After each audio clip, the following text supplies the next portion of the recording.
বোধ করতে শুরু করেছিলেন যে বাজারে টাকার ফ্লো নেই। কারণ আমাদের সারাদিন বিভিন্ন ব্যবসায়ী ব্যক্তির সঙ্গে কথা হয় যারা বিজনেস করেন, ছোট বড় মাঝারি নানান রকমের অনেক এন্টারপ্রেনারশিপ আছেন।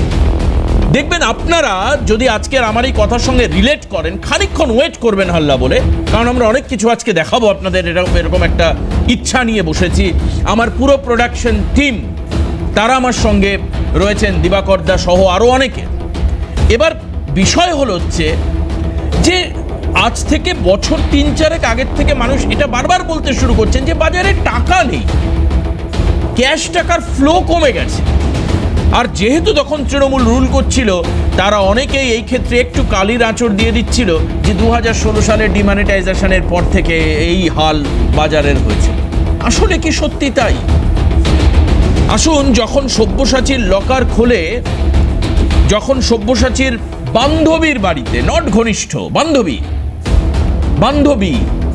পার্থর বান্ধবী কালচার, সবার একটা করে বান্ধবী আছে। কি অসাধারণ রোম্যান্টিক মানুষ না! আমার সঙ্গে বসে থাকা সুজিত পাটোয়ারি, জাতীয় কংগ্রেসের মুখপাত্র, উনি এমন একজনের ভক্ত, তিনি হচ্ছেন বিশ্বকবি কবিগুরু রবীন্দ্রনাথ ঠাকুর, যার রোম্যান্টিসিজম লেখার বিভিন্ন প্রেম পর্যায়ে, পূজা পর্যায়ে, নানান পর্যায়ে আমরা প্রেমের আলিঙ্গন দেখেছি।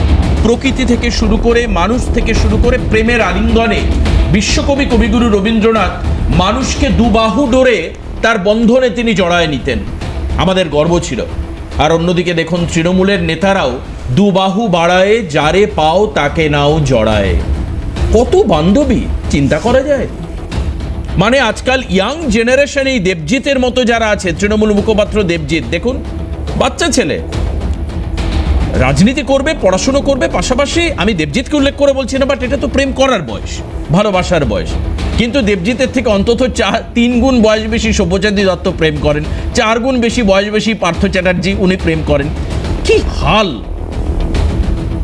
আমি শুধু ভাবছি যে এই একটু আগে শুনছিলাম আরেকটি চ্যানেলের, আমাদের কাছে খবরটা এসছে যে সব্যসাচী দত্তের বান্ধবীর বাড়িতে শুধুমাত্র 3.5 কেজি সোনা পাওয়া যায়নি, কলকাতার একটা ব্যাংকে নাকি ভল্ট ভর্তি করা, মানে লকার ভর্তি করা সোনা। কিছুক্ষণ আগের খবর, পুলিশ সেখানে নাকি রেড করবার জন্য ছুটছে, সেখানে নাকি লকার ভর্তি সোনা রয়েছে।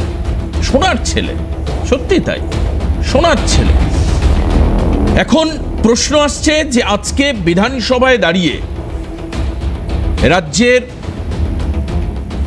বর্তমান মুখ্যমন্ত্রী এবং সেই সময় যখন এই তৃণমূল জমানা চলেছে সেই সময় বিরোধী দলনেতা, আজ মুখ্যমন্ত্রী শুভেন্দু অধিকারী একের পর এক পয়েন্ট উল্লেখ করে, আমি আমার এই বড় কাগজটায় যে কটা সম্ভব হয়েছে আমি পয়েন্ট লিখে নিয়ে এসেছি, বাদবাকি আমার পক্ষে সম্ভব হয়নি, কারণ প্রোগ্রামের লিমিটেশন। আমার এমসিআরের যারা রয়েছেন তারা বলে দিয়েছেন যে 50 মিনিটের অনুষ্ঠান, সম্ভব নয় পুরোটা আলোচনা করা, অল্প করে নিয়ে এসেছি।